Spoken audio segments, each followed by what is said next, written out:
Madhav city IT ఉద్యోగి. Laptop లేనిదే శ్వాసించడు. ఉదయమే కాఫీ చేతిలో, మెట్రోలో పరుగులు. నెట్టు స్లోగా ఉందే. ఈ ప్రాజెక్ట్ మంగళం పాడేసింది. అబ్బా, కొంచెం ఆగు బాబూ. మనకు పల్లెటూరి చెల్లి చూసి అమ్మాయి లలిత ఉంది.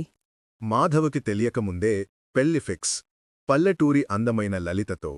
విలేజ్ గర్లా? వైఫై ఉండదేనో.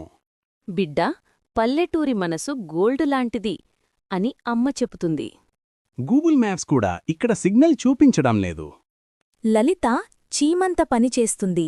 మాధవ్ అలారం చూసి షాకవుతాడు. భర్తగారు పాలు తీసుకురండి. నేను పాలు. ఓకే గూగుల్, నియరెస్ట్ డైరీ అని గూగుల్లో సెర్చ్ చేస్తాడు.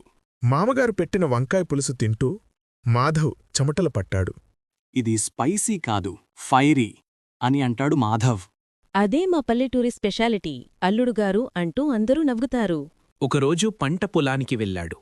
సిటీ షూస్లో చిత్తడిపడ్డాడు. నేను పంటలో హెల్మెట్ వేసుకోవచ్చా అంటాడు మాధవ్. ఇక్కడ హెల్మెట్ కాదు, టోపీ పెట్టు. క్రమంగా మాధవ్ మారిపోయాడు. అత్తతో చాట్, మామతో కబుర్లు. సిటీ ఫ్రెండ్స్ వచ్చి ఆశ్చర్యపోయారు. మాధవ్ పూర్తిగా పల్లెటూరివాడయ్యాడు. బ్రో, వైఫయ్యా అని అడిగితే మాధవేమో వైఫామ్ ముందిరా అని అన్నాడు నవ్వుతూ.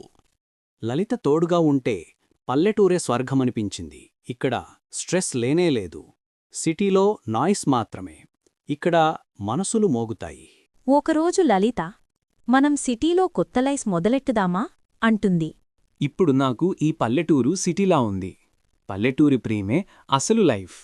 ఫ్యామిలీ మెంబర్స్ అందరూ ఎంజాయ్ చేస్తారు.